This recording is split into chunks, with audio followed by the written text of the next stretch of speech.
இப்போ நீங்க தான் அவ. ஐயோ இல்ல இல்ல, நீங்க சும்மா அப்படி நினைச்சுக்கங்க. நான் அவகிட்ட போய் பேச போறத நான் ஒரு வாட்டி உங்ககிட்ட சொல்லி சும்மா பிராக்டிஸ் பண்ணிக்கிறேன். Okay okay. பூமி,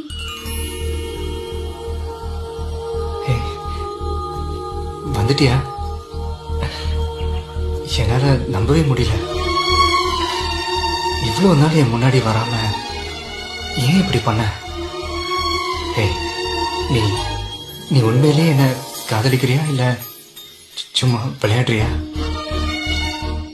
அன்னைக்கு நீ போன்ல சொல்லும் போது அந்த சந்தோஷத்துல என்னால எதுவும் சொல்ல முடியல. ஆனா இப்ப நான் நேரடியாவே சொல்றேன், I do love you.